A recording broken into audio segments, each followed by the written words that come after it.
chronique des matières premières podcast. Le géant mondial De Beers va commercialiser des diamants artificiels par Altyn Lasage. Getty Images. Samuel Locke. La société De Beers annonce qu'elle va vendre des bijoux en diamants artificiels, une première dans ses 130 ans d'existence. C'est un tournant historique pour le premier producteur mondial de diamants qui avait juré pendant des années de ne jamais vendre des pierres synthétiques.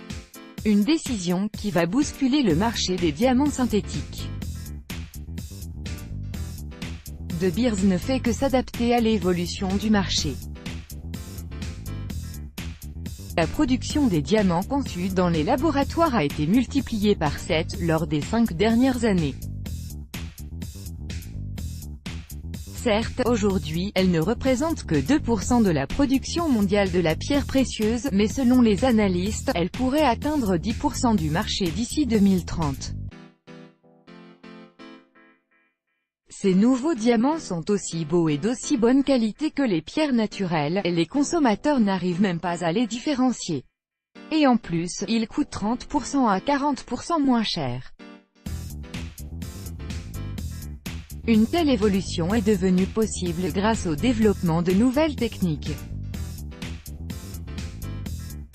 Les diamants synthétiques peuvent également pallier à l'épuisement des gisements de pierres naturelles.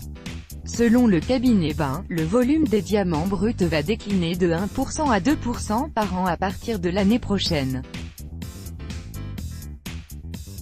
De Beers ne fait donc que suivre la tendance, et la société en a les moyens. Le plus grand diamantaire du monde en produit déjà depuis des années. Mais jusqu'à présent, ces diamants étaient réservés à un usage industriel. Son unité de production, Element 6, à la pointe de la technologie va donc en produire dorénavant aussi pour le marché des bijoux, avec des prix ultra compétitifs. Ils se vendront jusqu'à 5 fois moins cher que ceux de la concurrence. Archive 1, 2, 3.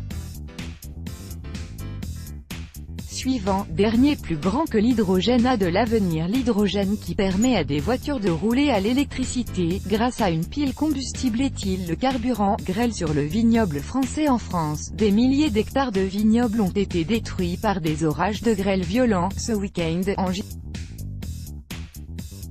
de nouvelles facilités aux investisseurs qui se sucrent. Face à la surproduction, l'Inde prend des mesures. Les prix mondiaux du sucre avaient atteint leur plus bas niveau depuis 9 ans le mois dernier.